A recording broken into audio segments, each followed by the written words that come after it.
Welcome to The Architecture of Leverage, a beginner's guide to buying on margin. We'll explore how borrowing money to buy stocks acts as a financial amplifier for both your wealth and your worst mistakes.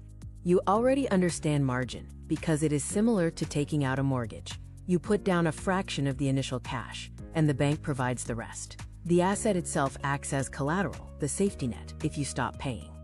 Let's look at the anatomy of a margin trade. Under Regulation T, you must fund at least 50% of the purchase price with your own cash. The broker spots the remaining 50%, giving you twice the buying power with the same amount of your own money. Margin doesn't change how a stock moves in the market. It strictly changes how you experience that movement. It acts as a multiplier, amplifying both your potential gains and your potential losses in exact proportion to your leverage. Consider a sunny day where a stock doubles. With cash only, a $5,000 investment yields $5,000 profit, a 100% return. With margin, you invest $10,000 in stock, $5,000 cash plus $5,000 loan. The $20,000 sale minus the $5,000 loan leaves $15,000, a 200% return. Now consider a stormy day where a stock halves. With cash only, your $5,000 investment loses $2,500, a 50% loss.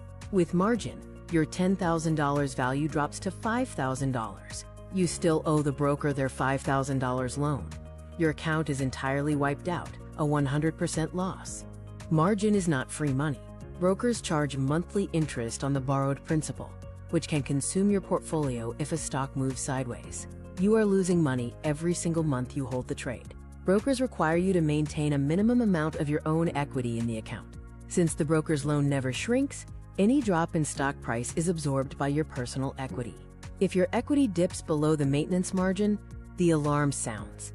When your account falls below the maintenance margin, the broker intervenes with a quote margin call. You must instantly deposit more cash or do nothing, allowing the broker to force sell your securities or liquidate your assets, often at a massive loss. The ultimate risk of margin trading is going negative. In a rapid market crash, the broker might not liquidate your collateral fast enough to cover the unshrinking debt. You could end up with a balance of zero and still owe the broker thousands out of pocket. The 1929 stock market crash provides a lesson.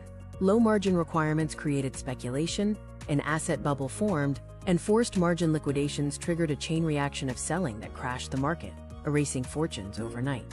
This is why the Fed regulates margin limits today.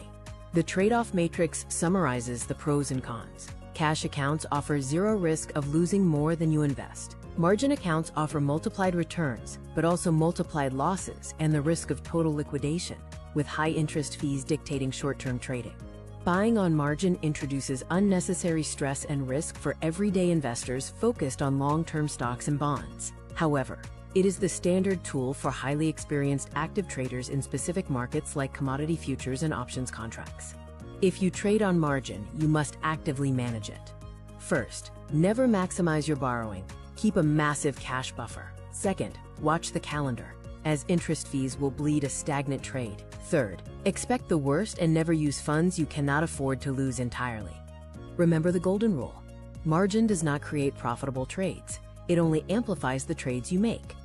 If you are a beginner, master the discipline of generating consistent returns with your own cash before ever considering borrowing someone else's.